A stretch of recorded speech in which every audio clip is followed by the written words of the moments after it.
ऐश्वर्या आप सभी का स्वागत करती हूँ आपके अपने YouTube चैनल स्टडी विद स्मृति में। आइए शुरू करते हैं आज की क्लास। आज की क्लास में आप पढ़ेंगे झारखंड समसामयिक और झारखंड की अर्थव्यवस्था। और ये इस सीरीज का मेरा चौथा क्लास है। ये बहुत ज्यादा इंपॉर्टेंट हो जाता है उन सारे स्टूडेंट के लिए जो JSSC, CG और JPSC की तैयारियों में लगे हैं। झारखंड की अर्थव्यवस्था में आप लोगों को कुछ ऐसी योजनाओं के बारे में पढ़ना है जिनकी बहुत बड़ी भूमिका है झारखंड की अर्थव्यवस्था को अच्छे करने में, गांव के विकास करने में, वातावरण को शुद्ध करने में, रोजगार दिलाने में। और फिर इसके साथ साथ आप लोगों को कुछ समसामयिक में भी योजनाओं को पढ़ना है क्योंकि ये 2020 के ही समसामयिक है। सबसे पहले झारखंड के करंट अफेयर से आज की क्लास को शुरू करते हैं और जानते हैं हम लोग कि फेम इंडिया मैगजीन और एशिया पोस्ट के 50 प्रभावशाली व्यक्तियों का 2020 का सर्वे का एक रिपोर्ट आया है। किसका रिपोर्ट आया है? तो फेम इंडिया मैगजीन और एशिया पोस्ट के 50 प्रभावशाली व्यक्तियों का सर्वे का एक रिपोर्ट आया है। इसके आधार पे पहले स्थान पे रहे भारत के प्रधानमंत्री नरेंद्र मोदी, वहीं 12वें स्थान पे रहे झारखंड के मुख्यमंत्री हेमंत सोरेन। हेमंत सोरेन को कौन सा स्थान मिला है? तो 12वां स्थान मिला है। बहुत ही कम समय का इनका कार्यकाल रहा जब से मुख्यमंत्री बने हैं, तो इस बहुत छोटे से कार्यकाल में ये इनकी बहुत बड़ी उपलब्धि है। इनके अच्छे कार्यों के लिए, अपने कम समय में अच्छे कार्यों के लिए इनको ये प्रभावशाली व्यक्तियों की सूची में, 50 प्रभावशाली व्यक्तियों की सूची में इनका स्थान 12वां आया है।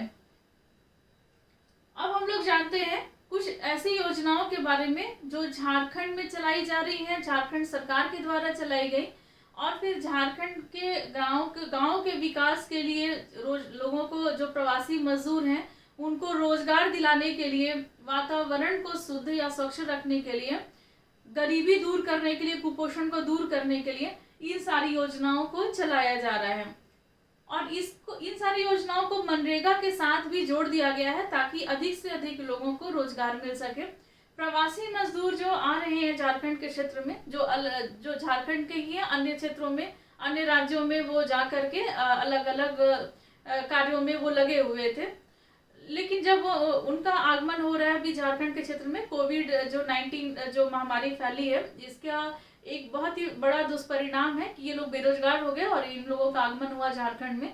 तो झारखंड सरकार की ये बहुत बड़ी जिम्मेदारी बन जाती है कि ये जो प्रवासी मजदूर जो झारखंड में आ रहे हैं इनको रोजगार मिले, ये बेरोजगार ना हो, ताकि झारखंड में निर्धनता जो है और भी ज्यादा ना बढ़े, कुपोषण और भी ज्यादा ना बढ़े, इन सभी के पास रोजगार हो। इसके लिए झारखंड की सरकार जो है वो पहले से ही तैयार है ताकि इन लोगों को रोजगार दिया जाए। इसके लिए झारखंड सरकार ने 3 प्रमुख योजनाएं जो है उसको चलाई हैं। इसमें सबसे पहले आज की क्लास में हम लोग जानेंगे बिरसा हरित ग्राम योजना के बारे में। बिरसा हरित ग्राम योजना, ये योजना जो है ये 4 मई 2020 को चलाई गई, ठीक है ना। इसकी शुरुआत कब हुई है? तो 4 मई 2020 को बिरसा हरित ग्राम योजना इसकी शुरुआत की गई। ग्रामीण विकास विभाग के द्वारा इसकी शुरुआत की गई है।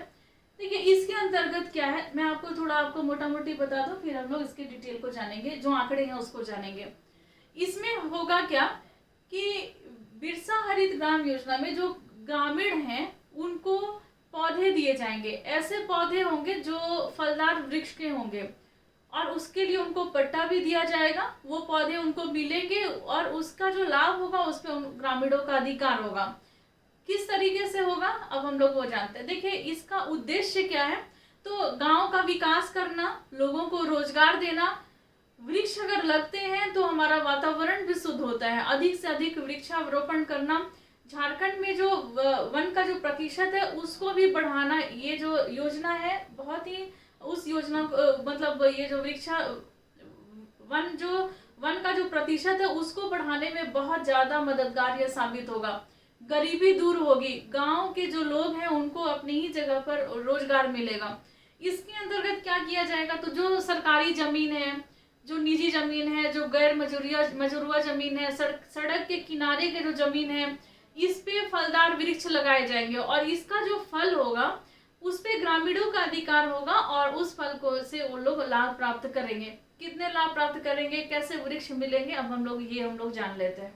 देखिए इसमें क्या है, 5 लाख परिवारों को मतलब इसके अंतर्गत ये लक्ष्य रखा गया है कि जो 5 लाख परिवार हैं उनको 100 वृक्ष दिए जाएंगे। ठीक है ना, 5 लाख परिवारों को इसके अंतर्गत रखा गया, जिसके अंतर्गत उनको 100 फलदार वृक्ष दिए जाएंगे, जो फल देंगे ऐसे वृक्ष। उसका उनको पट्टा भी दिया जाएगा। फिर देखभाल की जो जिम्मेदारी होगी, उस वृक्ष की देखभाल की जिम्मेदारी किसके पास होगी, तो ग्रामीणों के पास होगी। जब पौधे लगाए जाएंगे उसके 3 वर्ष तक, 3 वर्ष के बाद से जो किसान है या जो ग्रामीण है या जिनको ये वृक्ष दिया जा रहा है, तो 3 वर्ष के बाद अब क्या होगा, तो लगभग 50,000 वार्षिक आमदनी ये प्राप्त कर सकते हैं इन वृक्षों के माध्यम से। तो गरीबी दूर होगी, रोजगार मिलेगा सभी को, और गांव का तो विकास होगा ही, साथ में वातावरण भी हमारा शुद्ध होगा। पौधे जो है, पौधे जब वो दिए जाएंगे उसके 5 वर्षों तक सुरक्षित रखने में सरकार जो है वो मदद करेगी किसानों की, कि पेड़ सुरक्षित रहें। तो इसके लिए सरकार पूरी तरह से मदद करेगी किसानों की, ग्रामीणों की, और जो रोजगार जिनको मिलेगा वो। इसके अंतर्गत 5 करोड़ पौधे दिए जाएंगे। मनरेगा के तहत 25 करोड़ मानव दिवस का सृजन किया जाएगा। तो इस योजना को मनरेगा के साथ जोड़ दिया गया है ताकि अधिक से अधिक लोगों को मनरेगा के तहत रोजगार दिया जाए और अधिक से अधिक लाभ प्राप्त किए जाए। तो 25 करोड़ मानव दिवस का सृजन किया जाएगा। ये है बिरसा हरित ग्राम योजना। लेकिन प्रश्न एक और यहाँ से बन सकता है, क्या, तो जिन जिन प्रमुख व्यक्तियों के नाम पे ये योजनाएं चलाई जा रही है वहां से भी प्रश्न आ सकता है। तो थोड़ा मेरे मित्र जिन्होंने पहली बार जेपीएससी की तैयारी स्टार्ट की, अदर स्टेट में अगर वो रह रहे हैं, पहली बार वो बिरसा मुंडा का नाम सुन रहे हैं, पहली बार वो पोटो हो का नाम सुन रहे हैं, पहली बार वो नीलांबर पीतांबर का नाम सुन रहे हैं, तो उनकी जानकारी के लिए यहीं पर मैं आपको बता देती हूँ थोड़ा बिरसा मुंडा के बारे में। बिरसा मुंडा जिनका जन्म उलीहातू में हुआ था, जब उनका जन्म हुआ उस समय में वो रांची में था, लेकिन अभी वो खूंटी जिले में है। उलीहातू में इनका जन्म हुआ था 15 नवंबर 1875 ईस्वी को। वर्ष में थोड़ी दुविधा है, लेकिन अधिकतर जगह पे 1875 ही दिया हुआ, 1875। तो बिरसा मुंडा का जन्म 1875 ईस्वी को 15 नवंबर को हुआ था उलीहातू गांव में। यही कारण है कि झारखंड का जब गठन हुआ तो जो 15 नवंबर का डेट ही निश्चित किया गया था ताकि उस दिन बिरसा मुंडा का जन्म हुआ था। उलगुलान विद्रोह का इन्होंने नेतृत्व किया था। पहली बार इनको जेल में डाला गया, अंग्रेजों के खिलाफ ये विद्रोह था उलगुलान।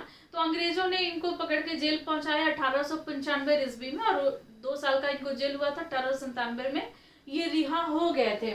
इसी में इन्होंने 1895 ईस्वी को इन्होंने खुद को सिंगबोंगा का दूत घोषित किया। सिंगबोंगा जो सूर्य के देवता होते हैं, जनजातियों में सिंगबोंगा सूर्य के देवता कहते हैं, तो सिंगबोंगा का दूत इन्होंने अपने आप को घोषित किया 1895 में। और दूसरी बार इनको जेल हुआ 1900 ईस्वी में। डेट जो है कहीं कहीं पर 3 फरवरी देता है, कहीं कहीं 3 मार्च भी देता है। तो 2 डेट्स हैं, लेकिन अलग अलग अधिकतर किताबों में 3 फरवरी दिया है। कुछ किताबें ऐसी हैं जो 3 मार्च बताती हैं। तो 9 जून 1900 ईस्वी को जेल में इनकी मृत्यु हो गई। जब दूसरी बार ये जेल गए तो उसी समय में 9 जून को 1900 ईस्वी को इनकी मृत्यु जेल में ही हो गए। कारण क्या बताया गया अंग्रेजों की तरफ से, तो कारण ये बताया गया कि हैजे के कारण इनकी मृत्यु हो गई थी। तो ये बिरसा मुंडा से संबंधित कुछ इंपॉर्टेंट फैक्ट था। उन्हीं के नाम पर ही बिरसा हरित ग्राम योजना ये संचालन किया जा रहा है, जिसकी शुरुआत 4 मई 2020 को की गई थी झारखंड सरकार के द्वारा। आपने जाना इन योजनाओं के बारे में। अब आप जानेंगे दूसरा जो प्रमुख योजना है वो है नीलांबर पीतांबर जल समृद्धि योजना। तो नाम से ही स्पष्ट है, जल की समृद्धि। तो झारखंड जो है एक पठारी क्षेत्र है, ठीक है ना, पठारी भूमि है झारखंड की। तो वर्षा का जो जल होता है उसको सिंचित कर पाना बहुत ही मुश्किल होता है। जैसा मैंने आपको बताया कि वर्षा के जल जो है वो बह करके अलग राज्यों में चले जाते हैं। तो इसका प्रभाव क्या पड़ता है कि जो कृषि जो होती है उस पे इसका प्रभाव पड़ता है। वर्षा के जल का प्रयोग जो है वो कृषि कार्यों में नहीं हो पाता है। तो इसके लिए बहुत ज्यादा जरूरी हो जाता है ना कि जो खेत का जो जल है वो खेत में ही सिंचित किया जाए, या उसके लिए डोभा तालाब आदि बनवा करके उसमें जल को सिंचित किया जाए, ताकि समय समय पर कृषि के कार्य में इन जलों का उपयोग किया जा सके।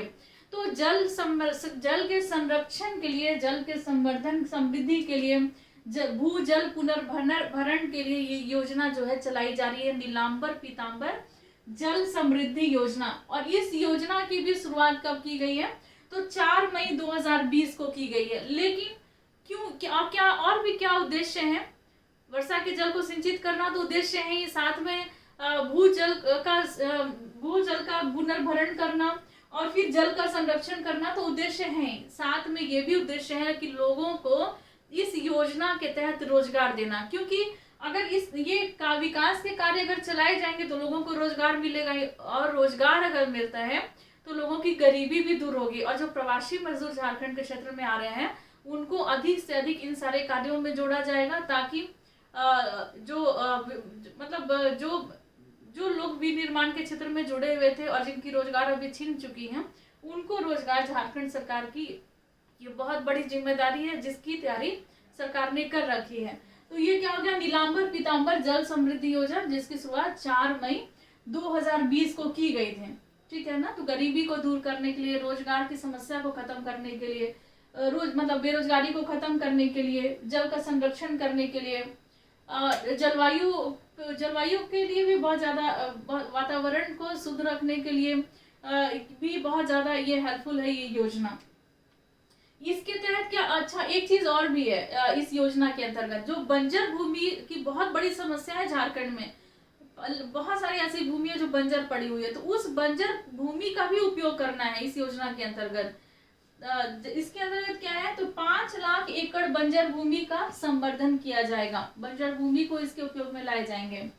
मनरेगा के तहत क्या होगा कि 10 करोड़ मानव जीवन का सृजन किया जाएगा। मनरेगा के तहत बंजर भूमि का भी संवर्धन किया, जैसे बंजर भूमि है तो इस बंजर भूमि में खेत का जल खेत में ही रहे और बंजर भूमि का भी उपयोग हो जाए, कृषि के कार्य भी यहाँ सही तरीके से किए जाएं, वर्षा के जल भी एकत्रित हो सही तरीके से। तो ये योजना चलाई जा रही है नीलांबर पीतांबर योजना। मुख्य परीक्षा के आंसर राइटिंग में भी ये बहुत ज्यादा हेल्पफुल होगी, क्योंकि अब आपको क्या पढ़ना है, इसके बाद की क्लास में कृषि से संबंधित कुछ इंपॉर्टेंट फैक्ट पढ़ने हैं, झारखंड के एग्रीकल्चर के बारे में थोड़ा आपको पढ़नी है। अब आप जानेंगे माफ कीजिएगा, एक बार मैं आपको नीलांबर पीतांबर के बारे में भी बता दूं। जैसे मैंने बिरसा मुंडा के बारे में बताया था, मैं चाहूंगी कि आप नीलांबर पीतांबर के बारे में भी जाने। कौन है ये नीलांबर पीतांबर? तो 1857 ईस्वी की क्रांति के एक प्रमुख नेता हैं, और इन्होंने कहां से 1857 ईस्वी की क्रांति का नेतृत्व किया? तो पलामू से किया था इन्होंने नेतृत्व। ठीक है ना? नीलांबर पीतांबर 2 भाई थे, पलामू से ये नेतृत्व कर रहे थे। ये भी प्रश्न बन सकता है। 1857 ईस्वी की क्रांति के ये नेता थे। चेरों के राजा जो थे उनको ये पूर्ण समर्थन दे रहे थे, और इनको पकड़ लिया गया अंग्रेज अधिकारी के द्वारा, क्योंकि अंग्रेजों के खिलाफ ये विद्रोह था। तो अंग्रेज अधिकारी जो डाल्टन थे उन्होंने इनको गिरफ्तार कर लिया और इनको फांसी दे दी गई थी। 1859 ईस्वी में इनको फांसी दे दी गई, लेसलीगंज में आम के वृक्ष पर लटकाकर फांसी दे दी गई थी।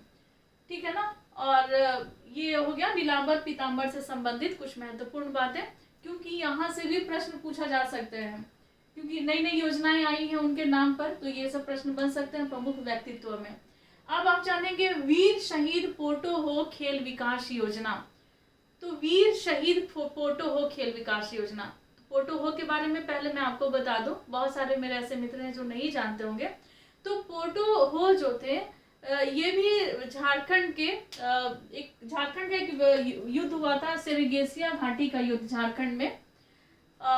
ये 1837 ईस्वी के करीब में 1837 में हुआ था ये युद्ध। 1836 या 38 में हुआ था, थोड़ा सा मैं यहाँ कंफ्यूज हूँ। अगर ईयर्स आपको याद हो, मुझे लगता है कि 1837 ही या 38 है। ये अगर आप डिस्क्रिप्शन बॉक्स में, कमेंट के बॉक्स में मुझे ये बताइएगा, अभी मेरा थोड़ा स्किप कर रहा है यही है। तो सेरेगेसिया घाटी का युद्ध हुआ था, डेट मुझे याद है 18 नवंबर को ये युद्ध हुआ था, सेरेगेसिया का युद्ध। तो 18 नवंबर को ये अंग्रेजों के खिलाफ ये युद्ध था, और जो विद्रोह जो कर रहे थे वो कौन थे? पोटो हो के नेतृत्व में ये विद्रोह हो रहा था सेरेगेसिया के युद्ध में, जिसमें अंग्रेजों के साथ ये विद्रोह हो रहा था। और इस युद्ध में पोटो हो के नेतृत्व में जो विद्रोही थे वो जीत गए थे, उनका जीत हुआ था। पोटो हो जो है उनका जन्म हुआ था राजबासा गांव में, और ये जो राजबासा गांव है वो पश्चिमी सिंहभूम के जगन्नाथपुर प्रखंड में आता है। वीर शहीद ग्राम योजना के अंतर्गत इस गांव का विकास किया जा रहा है, राजबासा गांव। और यहाँ से प्रश्न जो है एक प्रतियोगिता परीक्षा में पूछ लिया गया है, बहुत ज्यादा इंपॉर्टेंट है। तो राजबासा गांव में पोटो हो का जन्म हुआ है। सेरेगेसिया युद्ध में इन्होंने पार्टिसिपेट किया था अंग्रेजों के खिलाफ, और जिसके लिए इनको फांसी की सजा हो गई थी, फांसी दे दिया गया था। 1838 में 1838 ईस्वी में इनको फांसी हो गई थी, बरगद के पेड़ पर लटका करके इनको फांसी दे दी गई थी, ठीक है ना। और 2.3 मतलब 2 करोड़ के करीब में इन्वेस्ट करके, लगभग 2.25 करोड़ इन्वेस्ट करके इनके गांव का विकास किया जा रहा है। अब हम लोग जाने, ये तो पोटो हो के बारे में मैंने आपको बता दिया। अब जो ये योजना लाई गई है झारखंड सरकार के द्वारा, वीर शहीद पोटो हो खेल विकास योजना, अब हम लोग थोड़ा इस योजना के बारे में जाने। ये योजना की भी शुरुआत 4 मई 2020 को की गई। जिस तरीके से ये बिरसा हरित ग्राम योजना की शुरुआत 4 मई को, ये तीनों योजनाएं जो है 4 मई 2020 को इसकी शुरुआत हुई है। तो पोटो हो, वीर शहीद पोटो हो खेल विकास योजना जो है, इसके अंतर्गत झारखंड में जितने भी पंचायत हैं, लगभग 5000 पंचायतों में सभी पंचायतों में खेल के मैदान का निर्माण किया जा रहा है। जैसे यहाँ मैंने बताया ये गांव है, तो हर एक पंचायत में खेल का मैदान जो है वो बनाया जा रहा है। खेल मैदान में हर पंचायत, गांव के पंचायत में, यहाँ पंचायत में लिख देती हूँ, हर पंचायत में तो लगभग 5000 पंचायतों में ये मैदान बनाए जा रहे हैं। इसमें क्या होगा कि युवक युवतियों के लिए खेल की सामग्री भी उनको दी जाएगी। होता क्या है कि ग्रामीण क्षेत्र में ऐसे बहुत सारे ऐसे युवक और युवतियां हैं जिनके अंदर प्रतिभा तो होती है, लेकिन उनको प्रोत्साहन नहीं मिल पाने के कारण वो प्रतिभा जो है वहीं दब जाती है। तो सरकार की ये जिम्मेदारी बनती है कि उन प्रतिभाओं को निखार करके उनको राष्ट्रीय और अंतर्राष्ट्रीय स्तर पर लेकर आना। झारखंड में हॉकी, क्रिकेट, एथलीट, भारोत्तोलन, तीरंदाजी, इन सारे और शतरंज, लगभग सभी खेल के क्षेत्रों में प्रतिभाएं जो हैं वो आ रही है 1 by 1 करके सामने। तो इन प्रतिभाओं को और भी ज्यादा निखारने के लिए, उन प्रतिभाओं को और ज्यादा प्रोत्साहन देने के लिए योजना जो है वीर शहीद पोटो हो खेल विकास योजना लाया गया। और भी बहुत सारे उद्देश्य हैं। इसके अंतर्गत रोजगार देना उद्देश्य है, ठीक है ना, रोजगार देना उद्देश्य है। मनरेगा के तहत रोजगार मिलेगा। साथ में अगर जो प्रतिभागी हैं, जो खेल मतलब जो खिलाड़ी हैं, उनको सरकारी नौकरियों में आरक्षण मिलेगा।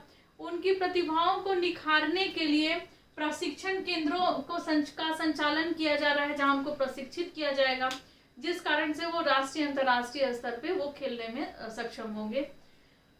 तो और इसके तहत क्या होगा कि हर एक गांव का विकास होगा, हर एक गांव में खेल के मैदान बनेंगे, बच्चों में फिटनेस रहेगी, शारीरिक रूप से वो स्वस्थ रहेंगे, और मनरेगा के तहत भी रोजगार मिलेगा। तो मनरेगा के तहत भी इस योजना को जोड़ा गया है। अब इसमें क्या है कि जो युवक युवती हैं उनको खेल की सामग्री दी जाएगी। उनके प्रशिक्षण के लिए जिलों में, प्रखंडों में प्रशिक्षण केंद्र खोले जाएंगे। खिलाड़ियों को सरकारी नौकरियों में विशेष आरक्षण दिया जाएगा। तो रोजगार किस तरीके से मिलेगा? तो खिलाड़ियों को आरक्षण के माध्यम से रोजगार मिलेगा, या उनको राष्ट्रीय अंतर्राष्ट्रीय स्तर पर लेकर जाया जाएगा। और साथ में मनरेगा के तहत, अगर इस गांव के विकास के कार्य में मनरेगा के तहत भी रोजगार दिए जाएंगे, क्योंकि हर एक गांव में खेल के मैदान बनाने हैं, बहुत सारे लोगों को इस मैदान को तैयार करने में आवश्यकता होगी।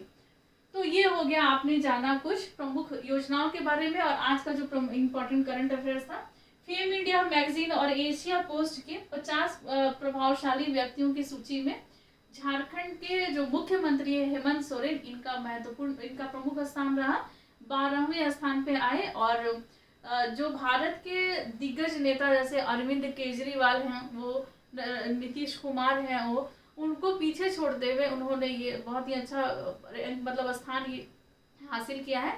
बहुत कम छोटे से कार्यकाल में इन्होंने बहुत अच्छे कार्य किए हैं। तो आज की क्लास में बस इतना ही। मिलते हैं हम लोग नेक्स्ट क्लास में, लेते हैं आपसे विदा, धन्यवाद।